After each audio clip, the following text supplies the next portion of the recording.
सत्ता में आज कांग्रेस नेता शमा मोहम्मद की उस सोच पर हम चोट करेंगे जिसमें रिकॉर्डधारी हिटमैन रोहित शर्मा पर अनफिट सवाल है। आपने आज तक रोहित शर्मा को चौके छक्के लगाते देखा होगा, मैच जिताते हुए देखा होगा, लेकिन कांग्रेस की नेता को यह प्रदर्शन नहीं दिखा। उन्हें सिर्फ दिखा तो उनका मोटापा, जिसका असर शायद ही कभी आपको क्रिकेट के मैदान पर नजर आया हो। सत्ता में मायावती के अपने भतीजे से मोहभंग वाली कहानी भी आपको बताएंगे। मायावती ने भतीजे आकाश आनंद को पहले पार्टी के सभी पदों से हटाया, लेकिन अब से थोड़ी देर पहले उन्हें पार्टी से भी बाहर कर दिया गया। आरोप लगाया गया है कि आकाश आनंद अपने ससुर के प्रभाव में काम कर रहे थे। आज social media influencer Ranveer Allahbadia को सुप्रीम कोर्ट से बड़ी राहत मिली। अब फिर से वो अपना शो शुरू कर सकेंगे। हालांकि अभद्र भाषा के इस्तेमाल पर कोर्ट ने फटकार भी लगाई। कहा, गंदी भाषा का इस्तेमाल करना प्रतिभा नहीं है। उम्मीद है इस फटकार से उन्हें अब सद्बुद्धि मिलेगी। अब सत्ता की न्यूज मित्रों को एक बड़ी जानकारी भी दे दें, जिसमें राम मंदिर पर आतंकी हमले की साजिश का जानकारी सामने आई है। फरीदाबाद से आईएसआई के आतंकी अब्दुल रहमान को गिरफ्तार किया गया है। राम मंदिर पर हैंड ग्रेनेड से अटैक की प्लानिंग थी। गुजरात एटीएस ने फरीदाबाद एसटीएफ के साथ मिलकर यह कार्रवाई की है। सत्ता में आज पीएम मोदी का शेरों वाला वीडियो एल्बम भी दिखाएंगे। गुजरात दौरे के आखिरी दिन गिर नेशनल पार्क में पीएम मोदी लायन सफारी पर गए। वर्ल्ड वाइल्ड लाइफ डे पर उन्होंने गिर में एशियाई शेरों का दीदार किया। बिहार में चुनाव से पहले नीतीश सरकार ने आज बजट वाला पिटारा भी खोला। 3,17,000 करोड़ का बजट बिहार में पेश किया गया। महिलाओं और युवाओं के लिए बड़े ऐलान किए गए। बजट पेश होने के बाद सम्राट चौधरी ने कहा कि डबल इंजन से बिहार ने विकास की रफ्तार पकड़ी है। सत्ता में आपको महायुद्ध वाला विध्वंसक अपडेट भी देंगे। आपको बताएंगे ट्रंप से फटकार के बाद अब ज़ेलेंस्की नए मित्रों को तलाश रहे हैं। यूरोपीय देशों के साथ युद्ध वाली सेटिंग कर रहे हैं। इसका असर क्या होगा और कैसे ज़ेलेंस्की परमाणु युद्ध की तरफ दुनिया को ले जा रहे हैं, इसकी भी जानकारी आपको देंगे। सत्ता की पिच पर आज पहली खबर टीम इंडिया के कप्तान रोहित शर्मा से जुड़ी है, जिसमें विवादों वाले फ्री हिट हैं। रोहित शर्मा के नाराज फैंस की सवालों की गुगली है और एक बयान है, जिसे लेकर कांग्रेस की नेता शमा मोहम्मद हिट विकेट हो गई हैं। वैसे तो आज देश में रोहित शर्मा की चर्चा कल न्यूजीलैंड के खिलाफ टीम इंडिया की जुझारू जीत पर होनी थी, लेकिन कांग्रेस नेता शमा मोहम्मद के बयान ने इस चर्चा को क्रिकेट की पिच से राजनीति की पिच पर पहुंचा दिया है, जिससे सियासत की शमा अब जल रही है। मतलब चैंपियंस ट्रॉफी में टीम इंडिया का विजय रथ चल रहा है, तो राजनीति में रोहित शर्मा के अपमान का अग्निपथ तैयार हो गया है। सवाल है, जिस हिटमैन ने क्रिकेट के बड़े बड़े इतिहास बनाए, क्या कांग्रेस नेता ने उनका उपहास किया? जो रोहित शर्मा ने आईसीसी टूर्नामेंट के सबसे सफल कप्तान हैं, क्या कांग्रेस की शमा मोहम्मद ने उनका अपमान कर दिया? रोहित शर्मा एक ऐसे कप्तान हैं जिनकी लीडरशिप में टीम इंडिया ने पिछले वर्ष T20 वर्ल्ड कप जीता था। फैंस पूछ रहे हैं, आखिर ऐसे रोहित शर्मा को कोई औसत कैसे कह सकता है? इसकी शुरुआत तब हुई जब न्यूजीलैंड की जीत के बाद शमा मोहम्मद ने एक पोस्ट किया, जिससे फैंस को रोहित शर्मा के अपमान का एहसास हो रहा है। शमा मोहम्मद ने लिखा, एक खिलाड़ी के तौर पर रोहित शर्मा मोटे हैं, उन्हें अपना वजन कम करना चाहिए। और सिर्फ इतना ही नहीं, रोहित भारत के सबसे निराश करने वाले कप्तान हैं। इससे सिर्फ भारत के लोगों का पारा नहीं चढ़ा, बल्कि प्रतिक्रिया पाकिस्तान से भी आई। पाकिस्तान के एक खेल पत्रकार ने शमा मोहम्मद के बयान पर सवाल उठाए तो उन्होंने दूसरे पोस्ट में लिखा, जब गांगुली, तेंदुलकर, द्रविड़, धोनी, कोहली, कपिल देव और रवि शास्त्री जैसे दिग्गजों से तुलना करें तो रोहित शर्मा में ऐसा क्या वर्ल्ड क्लास है? वो एक औसत दर्जे के खिलाड़ी और कप्तान हैं, जिन्हें बस किस्मत से भारतीय टीम की कप्तानी मिल गई है। शमा मोहम्मद को लगा था रोहित शर्मा के वजन को लेकर उनका ये बयान हल्के में निकल जाएगा, लेकिन जब क्लेश बढ़ा तो उनके सामने पहली गुगली पार्टी ने फेंकी, पोस्ट डिलीट करने को कहा और ऐसे संवेदनहीन बयान देने पर क्लास भी लगा दी। फिर शमा मोहम्मद के लिए सवालों वाली दूसरी गुगली फैंस लेकर तैयार थे। शमा मोहम्मद से रोहित शर्मा के फैंस ने सवाल पूछे, काबिलियत का पैमाना ग्राउंड के 6 होते हैं या फिर 6 पैक एब्स? किसी खिलाड़ी का आकलन उनके प्रदर्शन के वजन से होना चाहिए या शरीर के वजन से? मैदान पर क्या मायने रखता है, एक कप्तान की रणनीति या फिर मोटापा? और लोगों ने गुस्सा जाहिर करते हुए यह भी सवाल किया, शमा को हिटमैन के रिकॉर्ड देखने चाहिए या अनफिट कहना चाहिए? क्योंकि मामला देश के हीरो से जुड़ा था, एक ऐसे कप्तान से जुड़ा था जिसने भारत के 140 करोड़ लोगों को जश्न मनाने के लिए कई मौके दिए, जिन पर कांग्रेस नेता की टिप्पणी से फैंस का पारा पहले से ही हाई था। तो बीजेपी ने भी इस मौके पर तुरंत लपक लिया और फिर बयानों वाले बाउंसर भी शुरू हो गए। कांग्रेस नेता ने कहा था एक खिलाड़ी के तौर पर रोहित शर्मा मोटे हैं, तो बीजेपी ने बॉडी शेमिंग बता दिया। शमा मोहम्मद ने कहा था रोहित शर्मा एक औसत दर्जे के कप्तान हैं, तो बीजेपी ने कटाक्ष किया कि कांग्रेस राहुल गांधी की कप्तानी में 90 मैच हार चुकी है।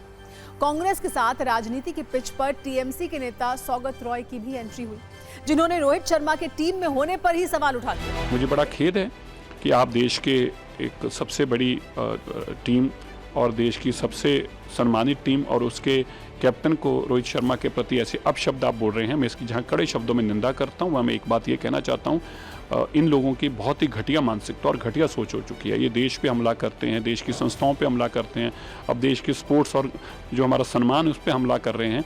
देखिए, मेरा पर्सनल मत और मेरे पार्टी का भी मत अगर पूछा जाए तो इस तरह से किसी को भी बॉडी शेमिंग करना, ये हम उसको मान्यता देंगे नहीं। दूसरी बात यह है कि इस तरह से हमारे जो देश के लिए जो खेलता है उसी खिलाड़ी के लिए इस तरह से बात करना, ये मेरे हिसाब से ठीक नहीं रहेगा। ये तो ठीक है कि रोहित शर्मा का परफॉर्मेंस बहुत ही खराब था। एक सेंचुरी किया वो और सब मैच में 2, 3, 4, 5 करके आउट हो जाता है। उसको तो रहना नहीं चाहिए।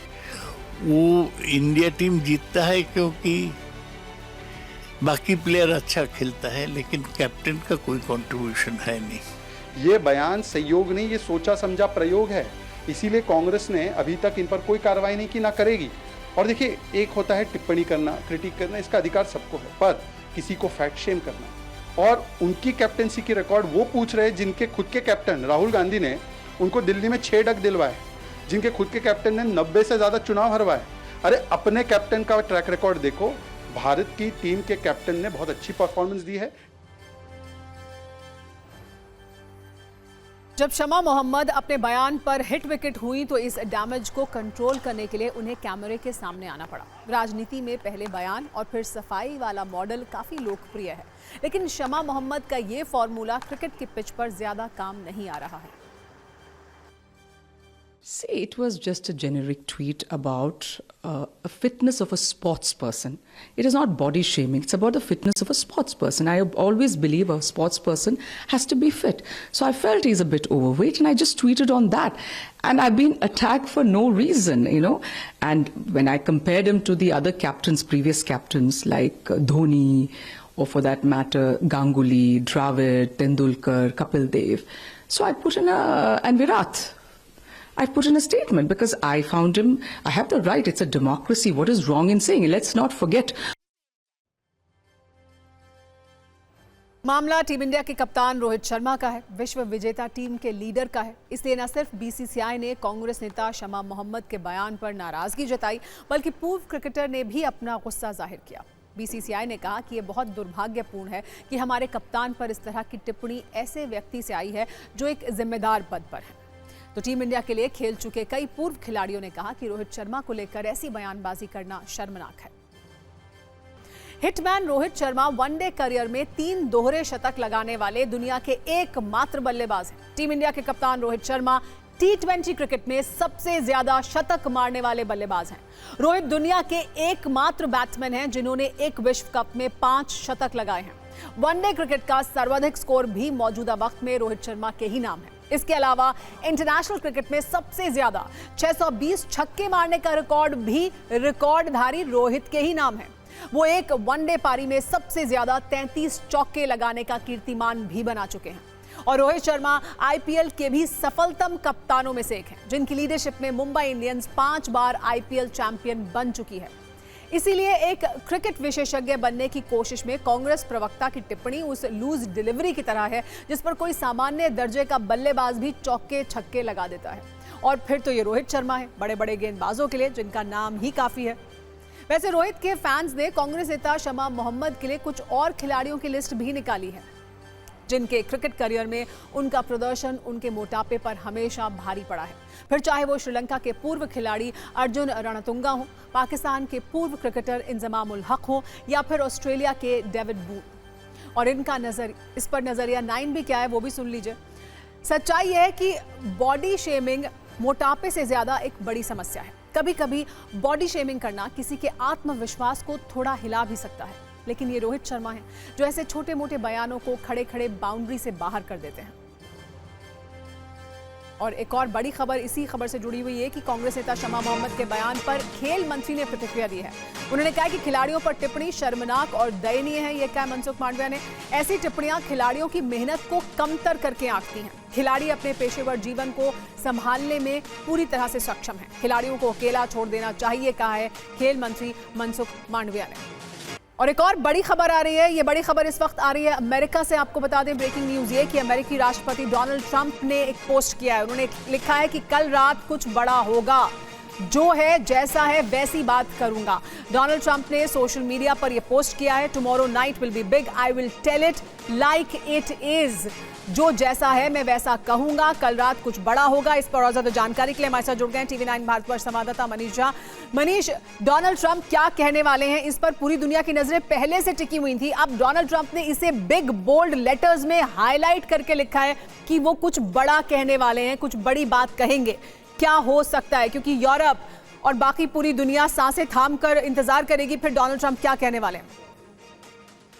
बिल्कुल, देखिए, जिस वक्त डोनाल्ड ट्रंप अमेरिका की संसद को संबोधित करने जा रहे हैं, उसी की तरफ उन्होंने इशारा किया कि कल रात यानी कि भारतीय समय अनुसार परसों सुबह वक्त होगा जिस समय डोनाल्ड ट्रंप अमेरिका की संसद को संबोधित करेंगे और इसमें वो बहुत करने वाले हैं। और चूंकि डोनाल्ड ट्रंप ने अपने अनुसार में इसे सोशल मीडिया पर पोस्ट किया है, तो दो संभावनाएं बनती है। पहली बात तो यह है कि अमेरिका नाटो से हटने का ऐलान कर सकता है, और अगर ऐसा होता है तो आप समझ सकते हैं कि वैश्विक राजनीति में कितनी बड़ी हलचल आएगी इसकी वजह से। दूसरी बात, जो 2 दिन पहले हमने देखा कि जेलेंस्की के साथ जो उनकी कैमरे के सामने बहस हुई है, तो उसे लेकर वो ऐलान कर सकता है कि क्या वो यूक्रेन से पूरी तरह से सैन्य समर्थन देना बंद करेंगे। दोनों जी हाँ, तो अटकलें लगना शुरू हो गई मनीष कि क्या बड़ा कहने वाले हैं डोनाल्ड ट्रंप। पूरी दुनिया की नजरें इस पर टिकी हुई हैं। बुधवार सुबह ये संबोधन होगा डोनाल्ड ट्रंप का, लेकिन उससे पहले ही उन्होंने इशारा दे दिया है कि वो जो भी कुछ कहेंगे वो एक बहुत बड़ा बयान होगा। TV9 भारतवर्ष इस पर लगातार कवरेज भी करेगा। लेकिन सत्ता में अब बात करते हैं एक ऐसे महायुद्ध की जिसके हथियार हैं जुबानी शोले, समर्थन और विरोध वाले तेवर हैं, गुटबाजी वाले समीकरण हैं, और ये हथियार मिसाइल, बम, टैंक और अटैक हेलीकॉप्टर में भी तब्दील हो सकते हैं। दुनिया में पिछले 2 दिन से जो माहौल है उससे तो आप बिल्कुल ये समझ गए होंगे कि बात जेलेंस्की की हो रही है, बात अमेरिका और यूरोप वाली गुटबाजी की हो रही है। जब से वॉशिंगटन से जेलेंस्की भगाए गए हैं तब से वो भ्रमण मोड में है, नए मित्र की तलाश में है, या साफ साफ शब्दों में ये भी कहा जा सकता है कि नए मददगार की तलाश में है। सवाल यह है कि अमेरिका जैसा मददगार आखिर उन्हें कहां मिलेगा, ऐसी सुपर शक्ति वाला साथ कैसे मिलेगा। इन्हीं सवालों को ध्यान में रखते हुए जेलेंस्की अमेरिका के बाद सीधे लंदन गए। मतलब यह कि अमेरिका ने उन्हें ठुकराया और ब्रिटेन ने उन्हें गले लगाया। इसकी छोटी सी झलक आप तस्वीरों में भी देख रहे हैं। और इसी मुलाकात के बाद जेलेंस्की के तेवर और भी तल्ख हो चुके हैं और वो अब नो सीज फायर की बात कर रहे हैं। मतलब वो चाहते हैं कि रूस के साथ युद्ध चलता रहे, कोई युद्ध विराम न हो। रूस जैसे ताकतवर देश के साथ युद्ध की बात करना एक अलग बात है, और जेलेंस्की इसकी कीमत को अच्छी तरह से जानते हैं। उनके लिए मुश्किल यह है कि अब अमेरिका का साथ नहीं है, इसलिए वो यूरोप से समर्थन मांग रहे हैं। यूरोप के कई देश समर्थन में आ भी चुके हैं। तो सवाल यह है कि क्या परमाणु युद्ध करवाकर ही रहेंगे जेलेंस्की? क्या अब यूरोप की मदद लेकर जेलेंस्की रूस से लड़ेंगे? गंभीर सवाल यह भी कि यूरोपीय मदद के सहारे रूस के सामने कितने दिन टिक पाएगा यूक्रेन, और क्या अब रूस और यूरोपीय देशों के बीच सीधा युद्ध होने वाला है? ज्वलंत प्रश्न यह भी है कि ट्रंप के बदले बदले अंदाज के बाद अब महायुद्ध का समीकरण बदलने वाला है क्या? इसे भी ऐसे ही समझिए जैसे शुक्रवार को ट्रंप ने जेलेंस्की की क्लास लगाई, उसके बाद शनिवार को ब्रिटेन के प्रधानमंत्री कीर स्टारमर ने जेलेंस्की का लंदन में गर्मजोशी से स्वागत किया। रविवार को 12 यूरोपीय देशों के राष्ट्राध्यक्षों के साथ जेलेंस्की ने मीटिंग की। यकीन मानिए, कहने के लिए इसका नाम शिखर सम्मेलन था। यह दरअसल जेलेंस्की और यूरोपीय देशों का शक्ति प्रदर्शन था। इसकी टाइमिंग इस लिहाज से भी विस्फोटक है क्योंकि हाल में ट्रंप और यूरोपीय देशों के बीच टक्कर वाला माहौल है। इसका असर इस मीटिंग में भी देखने को मिला। ज्यादातर यूरोपीय देश जेलेंस्की के साथ दिखे। पहले लंदन वाली मीटिंग से निकले 4 संदेशों को समझिए, उसके बाद बयानों वाली धमाकेदार रील भी आपको दिखाएंगे। यूरोपियन यूनियन की बैठक में ज्यादातर यूरोपीय देश युद्ध के पक्ष में दिखे, मतलब जेलेंस्की के साथ दिखे। संदेश यह है कि रूस यूक्रेन युद्ध में जेलेंस्की का मुख्य पार्टनर यूरोप ही होगा। ईयू की ओर से बैठक में कहा गया कि यूक्रेन को लड़ाई जारी रखनी चाहिए। संदेश यह है कि यूरोपियन यूनियन ज़ेलेंस्की के कंधे पर बंदूक रखकर अमेरिका पर फायरिंग कर रहा है। यूरोप की ओर से चेतावनी दी गई कि रूस से मुकाबला आसान नहीं है। रूस के पास ज्यादा परमाणु हथियार हैं। संदेश ये कि रूस यूक्रेन युद्ध पर अमेरिका से बड़ा ऐलान होने वाला है। और सत्ता में अब आपको बब्बर शेरों के घर में पहुंचे प्रधानमंत्री नरेंद्र मोदी की तस्वीरें दिखाते हैं। पीएम मोदी आज गिर के जंगलों में लायन सफारी करने पहुंचे, जहां उनका एकदम अलग अंदाज नजर आया। सिर पर टोपी और हाथ में कैमरा लिए पीएम मोदी ने वाइल्ड लाइफ फोटोग्राफी में अपना हाथ आजमाया। उन्होंने अपने कैमरे से खींची हुई तस्वीरों को सोशल मीडिया पर पोस्ट भी किया। जंगल सफारी के दौरान उन्होंने वन्य जीव संरक्षण को लेकर अधिकारियों से चर्चा भी की, जिसके बाद पीएम मोदी ने कहा कि देश में टाइगर, शेर और तेंदुए की संख्या बढ़ी है, जो इस बात का प्रमाण है कि हम वन्य जीवों को महत्व दे रहे हैं।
सत्ता में अब बात इंसानी बस्ती में मौत की चहलकदमी की। ये चहलकदमी है तेंदुए की, जो इंसानों को निशाना बना रहा है। यूपी के बिजनौर जिले में इस वक्त 500 से 600 तेंदुए और गुलदारों का आतंक है। आतंक भी ऐसा जिसने लोगों की जिंदगी को मुश्किल कर दिया है। न जाने कब कहां से कोई तेंदुआ हमला कर दे, लोगों का हर दिन इसी खौफ में बीत रहा है। इन तस्वीरों को देखकर आप इस डर को महसूस भी कर सकते हैं। यहाँ घर से निकलने से पहले लोग मुखौटा पहन रहे हैं, जिसे देखकर गुलदार या तेंदुआ डर जाए। लोग लाठी, डंडे या दूसरा कोई हथियार लेकर ही घर से निकलते हैं। खेतों में काम करने जाने वाले लोग झुंड में बाहर निकलते हैं। उनमें से कुछ खेतों में काम करते हैं तो कुछ पहरा देते हैं, ताकि आसपास छिपा कोई गुलदार या तेंदुआ अचानक हमला ना कर दे। गली, सड़क और खेत, सब जगह यही दहशत है, जो हर बीतते दिन के साथ बढ़ती जा रही है। 2 दिन पहले गुलदार के हमले में एक महिला की मौत हुई है, लेकिन ऐसा पहली बार नहीं हुआ है। बिजनौर में तेंदुए की दहशत पिछले कुछ सालों से लगातार है। पिछले 3 वर्षों में 30 से ज्यादा लोगों की मौत तेंदुओं के हमलों में हुई है। तेंदुओं ने 1000 से भी ज्यादा बार इंसानों पर हमला किया है, जिनमें 200 से ज्यादा लोग गंभीर रूप से घायल हुए हैं। इंसानों और तेंदुओं के इस टकराव में 50 से ज्यादा तेंदुओं और गुलदारों की भी मौत हो चुकी है। इन तेंदुओं को पकड़ने में वन विभाग के भी पसीने छूट रहे हैं। वन विभाग की टीम थर्मल ड्रोन कैमरों से गुलदारों और तेंदुए के ठिकानों को ढूंढ रही है। जब भी कोई तेंदुआ दिखाई देता है तो पिंजरे और जाल लगाए जा रहे हैं। कई गांव तो ऐसे हैं जिनकी चारों तरफ पिंजरे लगा दिए गए हैं। वन विभाग की ओर से 100 गांवों की पहचान की गई है, जहां रात रात भर वन विभाग की टीम इस इलाके में गश्त करती है। गांवों में मुनादी करवाकर लोगों को तेंदुए से सावधान रहने को कहा जा रहा है। लेकिन इलाके में गुलदारों और तेंदुओं की संख्या इतनी ज्यादा है कि वन विभाग की ये सारी कोशिशें कम पड़ रही हैं। एक बार आप बिजनौर के लोगों का ये दर्द और खौफ देखिए, फिर आपको इंसानी बस्तियों में तेंदुए की घुसपैठ का कारण भी बताएंगे। समूह में जाएं और खेतों में बैठकर या छुपकर कार्य न करें। अपनी सुरक्षा एवं निगरानी हेतु एक परिजन को साथ में रखें। खेतों में आवाज करते हुए जाएं। आज की तारीख में हमारे बिजनौर जिले के अंदर तमाम गुलदारों का आतंक है। मैं समझ रहा हूँ कि 50 से ज़्यादा लोग मर चुके और तमाम 200 के करीब जख्मी लोग हैं यहाँ पे। तो क्या करें हम लोग? कुछ वन विभाग ने ये मुखौटे बांटने की कोशिश की है, तो मुखौटे लगा के हम लोग जंगल में आते हैं और डंडा बंशी इस तरह का हथियार लेके हम लोग जंगल में 1-2 लोग पहरा देता है और कुछ लोग छुड़ाई और कटाई करने का काम करते हैं। आज हम लोग इतने मजबूर हो चुके हैं कि हमारे पशु भूखे मरने के लिए तैयार हैं। आज हमें मजदूर मिलने के लिए तैयार नहीं है।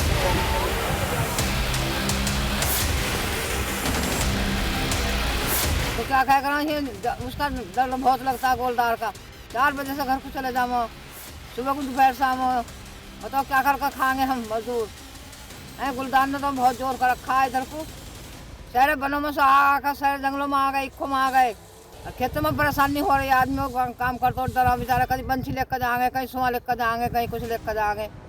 इकले दुखला नहीं जा सकता, 1-2 के साथ में जरूर जाएगा।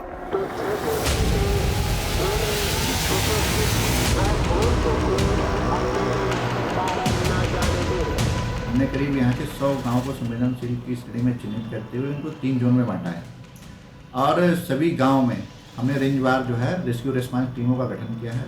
सभी रेस्क्यू रिस्पांस टीमें अनवरत रूप से अपने अपने क्षेत्रों में सक्रिय रहती हैं। तो जहाँ से भी कहीं सूचना मिलती है वहाँ पर तुरंत ही टीमें पहुँच करके समस्या के निदान संबंधी जो भी कार्रवाई SOP है हमारी, जो मैन एनिमल कॉन्फ्लिक्ट मिटिगेशन की जो SOP हमें भारत सरकार द्वारा जारी की गई, उसके अनुसार हम लोग कार्रवाई कराते हैं। वैसे तेंदुआ बिग कैट फैमिली का एक खूबसूरत, फुर्तीला और ताकतवर जानवर है जो आमतौर पर जंगली इलाकों में ही रहता है। लेकिन यूपी का बिजनौर जिला उत्तराखंड से सटा हुआ है, जिसके तीनों तरफ नेशनल पार्क या वाइल्ड लाइफ सेंचुरी है। एक तरफ जिम कॉर्बेट नेशनल पार्क और दूसरी तरफ अमानगढ़ टाइगर रिजर्व है। तीसरी तरफ हस्तिनापुर वाइल्ड लाइफ सेंचुरी है। नेशनल पार्क में बाघ हैं जिनकी संख्या बढ़ रही है। बाघ अपने इलाके में तेंदुए और गुलदार को नहीं रहने देते और इन्हें अपना इलाका छोड़कर भागना पड़ता है। इन बाघों के डर से तेंदुए मजबूरी में गांवों की ओर इंसानी बस्ती में पहुंच जाते हैं। दरअसल इंसानी इलाकों में आकर तेंदुए गन्ने की फसल के बीच छिपकर रहते हैं।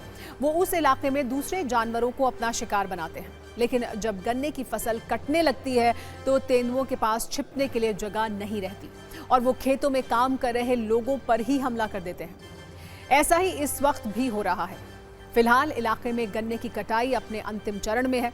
यही वजह है कि तेंदुए का खौफ भी अपने चरम पर है। यहाँ आपको ये भी बता दें कि तेंदुए और गुलदार संरक्षित वन्य जीव हैं जिनके शिकार पर पूरी तरह पाबंदी है।